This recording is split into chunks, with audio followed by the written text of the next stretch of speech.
Hi children, I'm going to continue reading the Twits for you. If you remember what happened before, Mr. Twit played a horrible trick on Mrs. Twit when he put a frog in her bed. So let's see what happens now. This chapter's called The Wormy Spaghetti. The next day, to pay Mr. Twit back for the frog trick, Mrs. Twit sneaked out into the garden and dug up some worms. She chose big long ones and put them in a tin and carried the tin back to the house under her apron. At 1 o'clock she cooked spaghetti for lunch, but she mixed the worms in with the spaghetti, but only on her husband's plate. The worms didn't show because everything was covered with tomato sauce and sprinkled with cheese. "Hey, my spaghetti's moving," cried Mr. Twit, poking around in it with his fork. "It's a new kind," Mrs. Twit said, taking a mouthful from her own plate, which of course had no worms. "It's called squiggly spaghetti. It's delicious. Eat it up while it's nice and hot." Mr. Twit started eating, twisting the long tomato-covered strings around his fork and shoveling them into his mouth.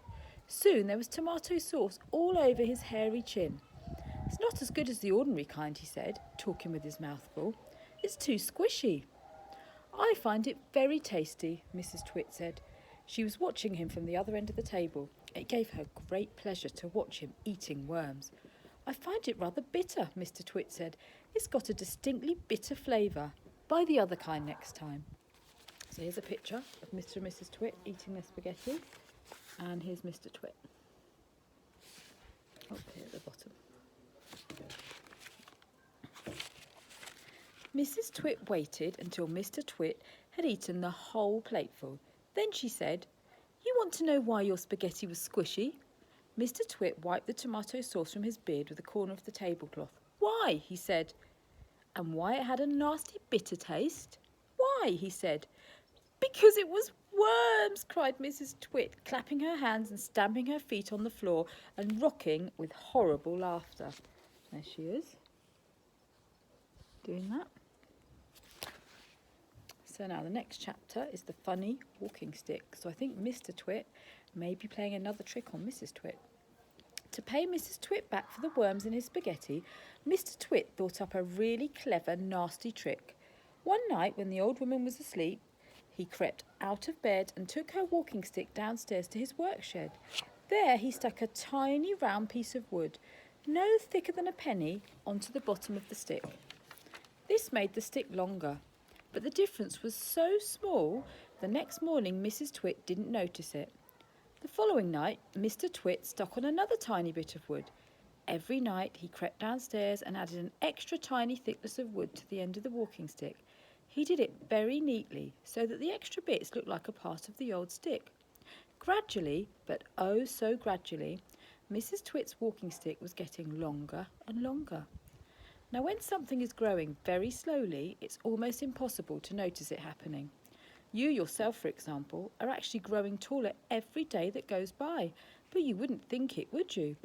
It's happening so slowly, you can't even notice it from 1 week to the next. It was the same with Mrs. Twit's walking stick. It was all so slow and gradual that she didn't notice how long it was getting, even when it was halfway up to her shoulder. "That stick's too long for you," Mr. Twit said to her one day.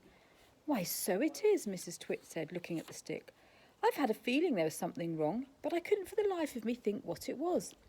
"There's something wrong, all right," Mr. Twit said, beginning to enjoy himself. "What can have happened?" Mrs. Twit said, staring at her old walking stick. "It must have suddenly grown longer." "Don't be a fool," Mr. Twit said. "How can a walking stick possibly grow longer? It's made of dead wood, isn't it? Dead wood can't grow." "Then what on earth has happened?" cried Mrs. Twit. "It's not the stick, it's you," said Mr. Twit, grinning horribly. "It's you that's getting shorter. I've been noticing it for some time now." "That's not true," cried Mrs. Twit. "You're shrinking, woman," said Mr. Twit. "It's not possible." And there's a picture of Mr. and Mrs. Twit. "Oh, yes, it jolly well is," said Mr. Twit. "You're shrinking fast. You're shrinking dangerously fast. Why, you must have shrunk at least a foot in the last few days." "Never!" she cried. "Of course you have. Take a look at your stick, you old goat, and see how much you've shrunk in comparison. You've got the shrinks, that's what you've got. You've got the dreaded shrinks." Mrs. Twit began to feel so trembly she had to sit down. So next chapter, Mrs. Twit has the shrinks. As soon as Mrs. Twit sat down, Mr. Twit pointed at her and shouted, "There you are. You're sitting in your old chair and you've shrunk so much your feet aren't even touching the ground."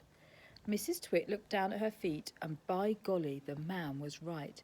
Her feet were not touching the ground. Mr. Twit, you see, had been just as clever with the chair as he'd been with the walking stick. Every night when he'd gone downstairs and stuck a little bit extra onto the stick, he'd done the same to the 4 legs of Mrs. Twit's chair. "Just look at you sitting there in your same old chair," he cried, "and you've shrunk so much your feet are dangling in the air." Mrs. Twit went white with fear. "You've got the shrinks," cried Mr. Twit, pointing his finger at her like a pistol. "You've got them badly. You've got the most terrible case of shrinks I've ever seen." And there's the picture of her on the chair, and her feet can't touch the floor. Mrs. Twit became so frightened she began to dribble. But Mr. Twit, still remembering the worms in his spaghetti, didn't feel sorry for her at all. "I suppose you know what happens to you when you get the shrinks," he said. "What?"